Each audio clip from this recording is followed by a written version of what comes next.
Good day, Cherry Blossom family. This is Derek with Cherry Blossom CBD, back with another What the Hemp Wednesday, where we talk about all things that are going on in the world of hemp news. Not all things, but this week we are talking about the USDA. And it's kind of a great conversation to be having right now because I know a lot of people in the industry have been waiting on the USDA to make some sort of rule regulation changes as it pertains to their specific aspect of the industry. But today we're going to talk about farmers and labs.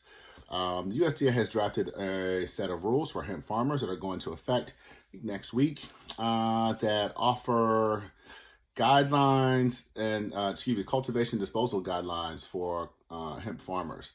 There is new sampling requirements, which is samples must be taken from the top third of the plant and 5 to 8 inches from the main stem or central cola. Colas are like the premium buds at the top or near the top of the plant. Now that's good because you get a lot of the benefits in those buds that kind of come to the top of the plant, but in concentration of cannabinoids and terpenes, but also concentration of THC. And I think that is a little concerning to farmers, which naturally so. I mean, it's already a problem to some degree for them with growing stuff that is excessive amounts of THC when you're trying to grow a CBD plant. So we'll see how that kind of works itself out as we move forward. There are new increased negligence standards, which means that sometimes farmers will grow and they got to test their stuff pretty regularly while it's still in the ground to see whether it is growing above 0.3%. But now those negligence standards are between 0.5 and 0.1%. So you can slip up. It is a plant. It doesn't always do exactly what man wants it to do. But that doesn't mean that now this needle has moved from 0.3 to 1% THC.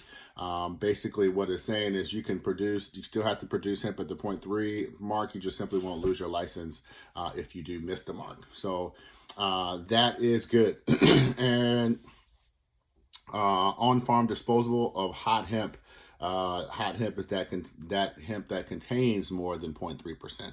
So before you had to go off site and some drug disposal guidelines, but now they're making it so farmers can just do this right there on their farms without any extra expense and layers to their already complicated job. So in addition to that, the USDA has set new guidelines for labs, and hemp cultivators must, starting 1/1/2002, hemp cultivators must send samples to DEA registered labs. So there's all types of testing labs out there. They're not all DEA registered.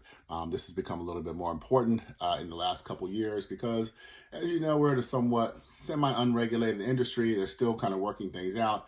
People try to get away what they can in that sort of environment. So you have products that are out there that are being mislabeled, that are saying that it have less THC than it does, or more CBD than it does. And there's stuff that's being found in products and during testing, like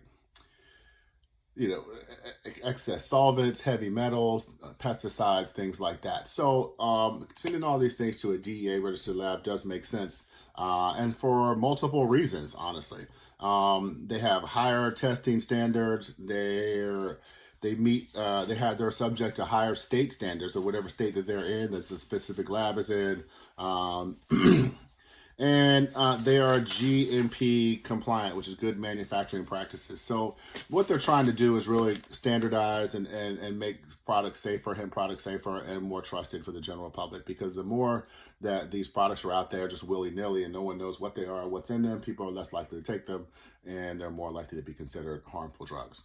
So that is kind of it for this week. I think next week we're going to talk about Delta 8. I don't really want to kind of tail in this conversation with it's a whole conversation with itself.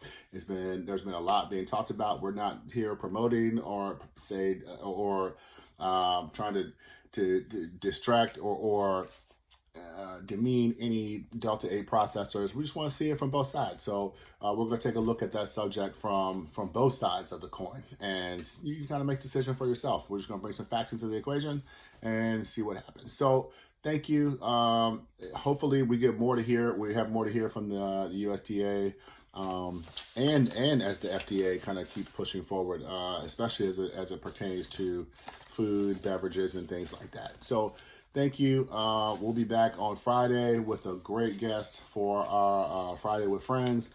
But we'll see you next week, of course, with another What the Hemp Wednesday. Thank you very much. If you like, please like us, subscribe, comment, share this, please, with anyone you think you find it useful. And have a great day. Thank you very much.